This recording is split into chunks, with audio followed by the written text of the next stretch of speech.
Je vais voir ici une vidéo qui va concerner donc le cas d'annulation d'un vecteur moment, parce que le moment c'est un vecteur, hein. Bon, je peux l'écrire, d'ailleurs je peux l'écrire comme ceci, le vecteur moment. Alors, m de moment, alors m de moment, par rapport à un point O, bien sûr, bon, le point on l'appelle généralement O ou on le calcule, et donc je peux dire que c'est le vecteur OG, c'est un vecteur OG, je vais le voir dans un petit instant, qui est GO de V. Voilà, alors quand est-ce qu'il s'annule comment est-ce qu'on appelle ça, le vecteur moment? Bien sûr, moment par rapport à vecteur V, parce que bien sûr ici j'ai omis le vecteur V, c'est un vecteur glissant par rapport à un support.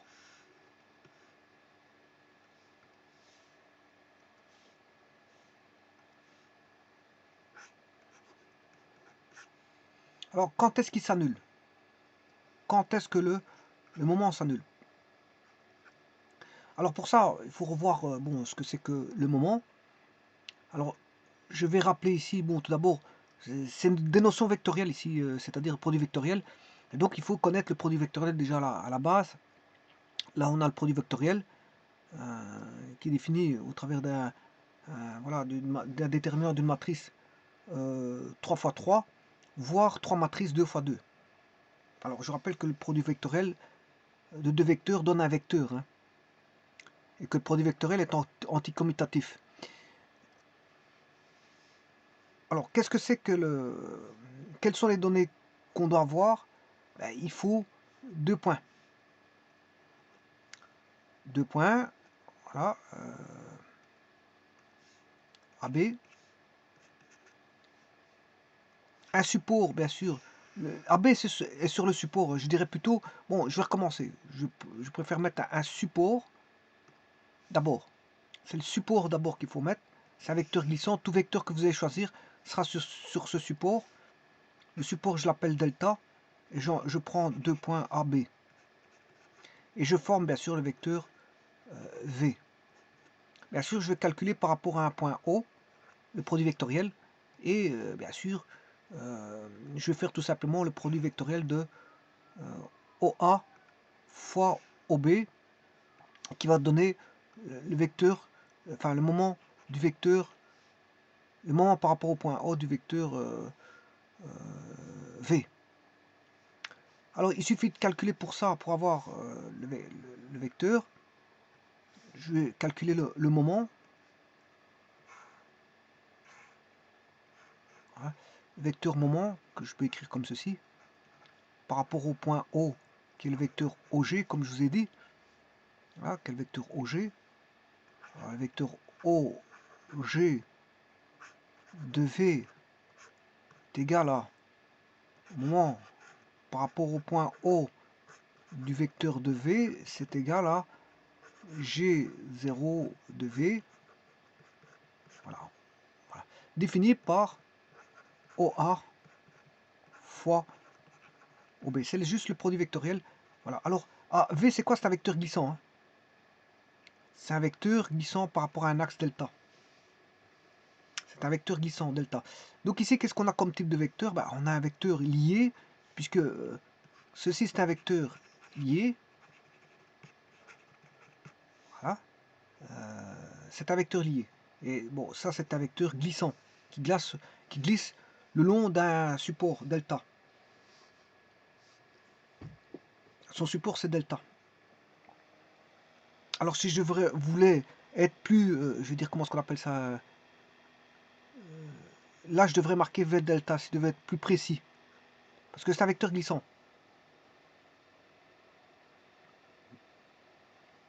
Alors, la direction, elle est donnée par, voilà, la perpendiculaire au plan OAB. OAB forme un plan, qui est le plan pi. Donc OAB forme un plan, tout est dans le plan, hein, sauf OG, qui est un vecteur perpendiculaire au plan, parce que ça devient, comme on a un produit vectoriel, on a une notion spatiale, hein. Le produit vectoriel, c'est une notion spatiale. Donc à partir d'objets du plan qui sont 2 points, un axe, enfin 3 points, un axe, qui sont 3 éléments du même plan, ben on forme un vecteur OG qui est un vecteur perpendiculaire au plan OAB. Le sens, ben, le sens est tel qu'on est, ça c'est la direction, le sens est tel que l'on est, comment on appelle ça, tel que l'on est, un trièdre, enfin je m'excuse, une base directe. Une base directe.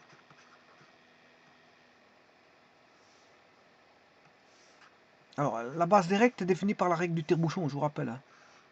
Elle est définie par la règle du tire-bouchon.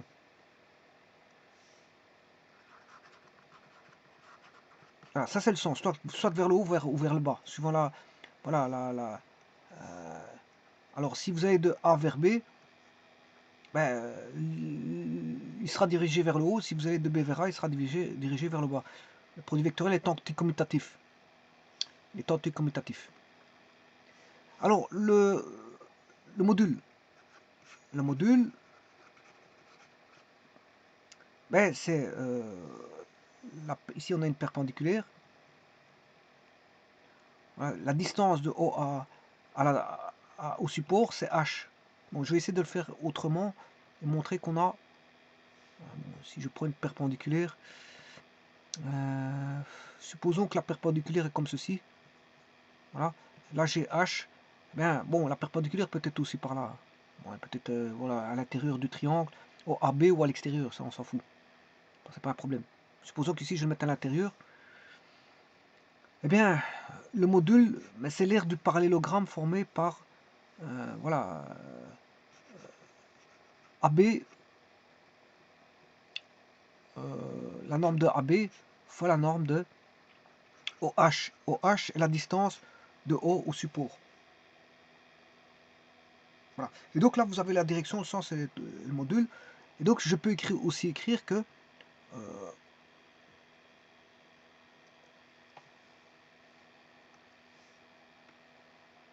si je veux être complet, je vais marquer le moment par rapport au point O du vecteur AB, c'est égal au moment... Alors, qu'est-ce que c'est que le vecteur AB? C'est un représentant. Voilà, c'est un représentant. O, voilà, c'est un représentant. Un mot de moment par rapport au point O du vecteur V, parce que AB c'est V. Je peux écrire aussi que c'est G de O AB. Oui, ici je pourrais mettre V delta. GO de AB est égal à GO de V delta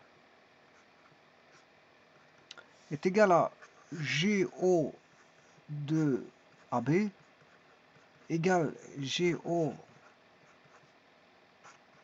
de V de delta. Voilà. Et donc tout ça c'est des vecteurs. Hein. Voilà. Alors qui est défini par OA fois OB. Alors maintenant, je peux écrire aussi que OA c'est... enfin OB, je m'excuse. OB c'est OA plus AB. Donc, voilà. Ici, on peut dire que là, je prends les deux vecteurs en rouge, je fais le produit vectoriel. Mais maintenant, je peux passer par le vecteur V, hein, sans aucun problème. Je ferai intervenir le vecteur AB. Comment? En faisant que OB, c'est OA plus AB. Je fais intervenir deux vecteurs. Et là, si je fais le produit vectoriel, on a OA fois OA plus OA fois AB, c'est-à-dire ici OA fois OA, ça fait 0. On a deux vecteurs collinéaires plus OA fois AB. Et donc, voilà la définition, si vous voulez, du produit, enfin, voilà, du moment d'un vecteur glissant par rapport à un point O. OA, alors je calcule par rapport à OA. A, c'est l'origine du vecteur AB fois le vecteur AB qui est V, de delta.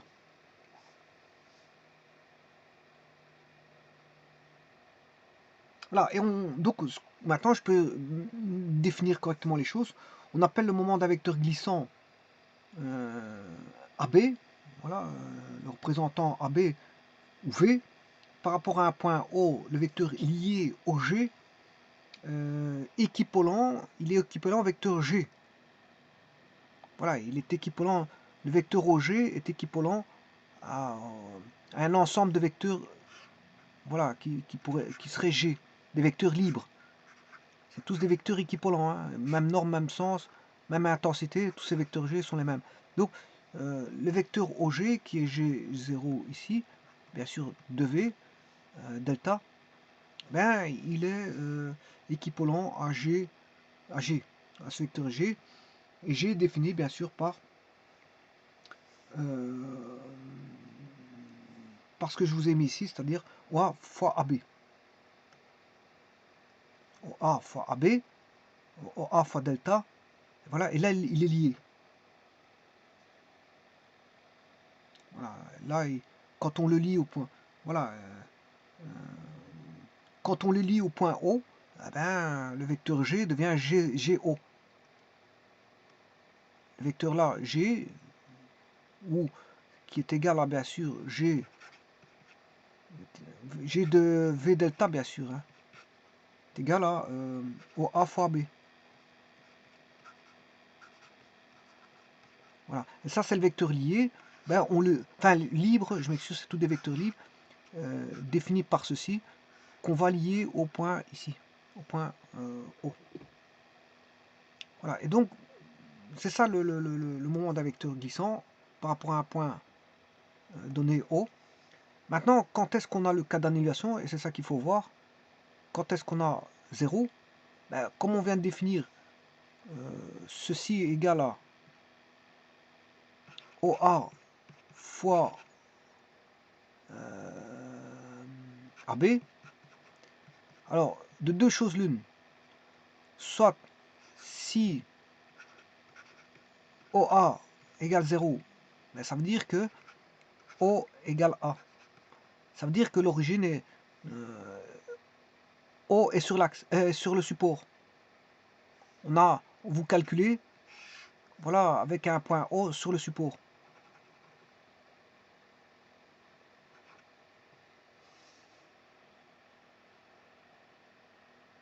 Donc si le point O appartient au support, ben, ça sera nul.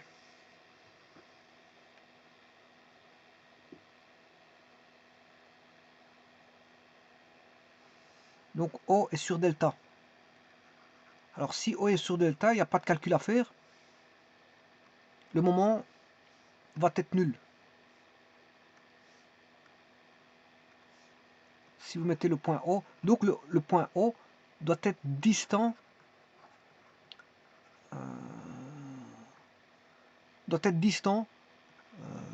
du support. Donc à une certaine distance. Il ne peut pas avoir une distance nulle. Parce que s'il est nul, ben, le moment sera nul. On n'a pas de moment.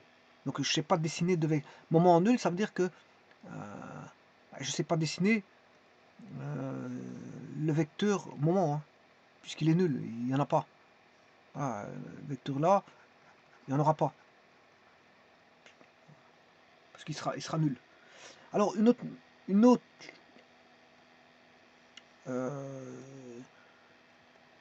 un autre facteur qui peut annuler le moment par rapport à un point, si maintenant le point est différent, le point O est différent du point, il n'est pas sur l'axe, s'il n'est pas sur, enfin sur le support, s'il n'est pas sur le support, GV delta, ben, c'est quoi? C'est OA vectoriel fois AB. Alors, si celui-ci est différent de 0, vecteur nul, mais il y a encore un autre cas de figure, c'est que AB est nul. Alors c'est celui-ci qui vaut 0. Et là, ça veut dire que vous avez pris un représentant qui est égal au vecteur nul.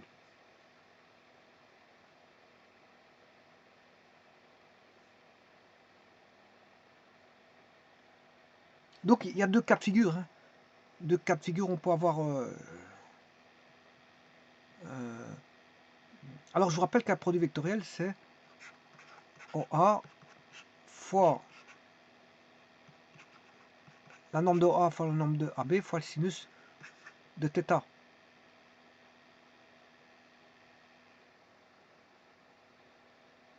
Ah, bon, égale 0. Soit vous avez OA qui vaut 0. Voilà, si le vecteur est nul, sa norme est nulle. Soit AB, si AB est nul, on a 0. Et maintenant, le sinus de θ, c'est entre l'angle entre OA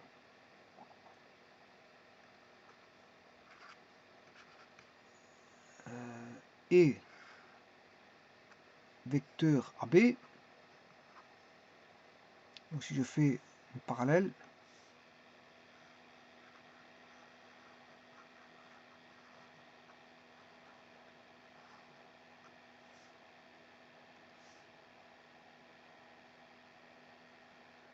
voilà, on aura toujours un angle ici, θ. On aura toujours un angle. Donc ici, le θ est différent de 0. Sauf si le O est sur le support. Donc là, c'est parce que A et O sont confondus. O et A sont confondus. Là, je vous ai pris O égale A. Dans ce cas-ci, c'est le vecteur nul parce que O est confondu avec A. Donc on a pris O et A au même endroit. O est sur l'origine de A. Mais il y a un autre cas de figure, c'est que O est ailleurs, mais sur l'axe delta. Enfin, sur le support. Dès le moment où il est sur le support, ben, avec OA par rapport à AB vaudra l'angle nul. Et si l'angle est nul, ça veut dire que le produit comment on appelle ça, vectoriel est nul.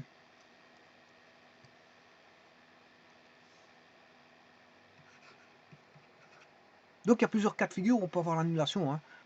Donc les 3 cas de figure seront que O et A sont confondus. S'ils sont confondus, ça veut dire que le vecteur OA égale le vecteur nul. Un deuxième cas de figure, ben, vous avez le vecteur AB qui est nul. Voilà. Et un troisième cas de figure, ben, le O.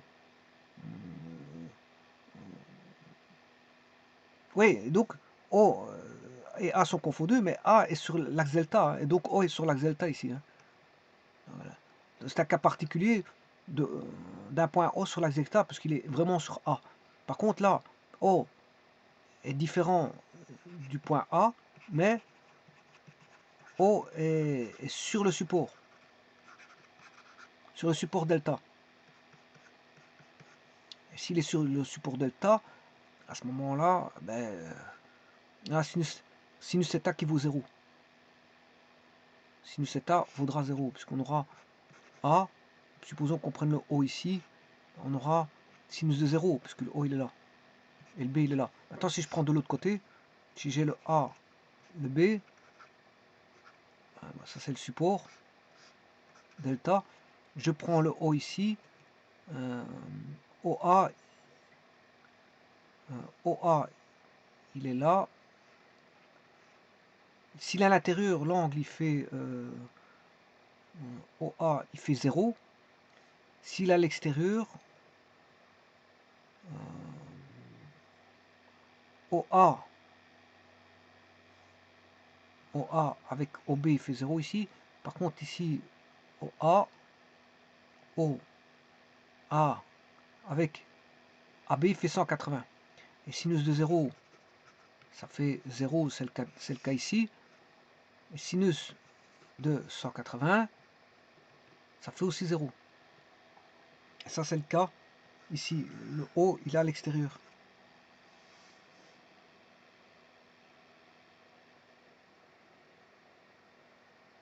L'extérieur du côté vers la gauche, côté gauche.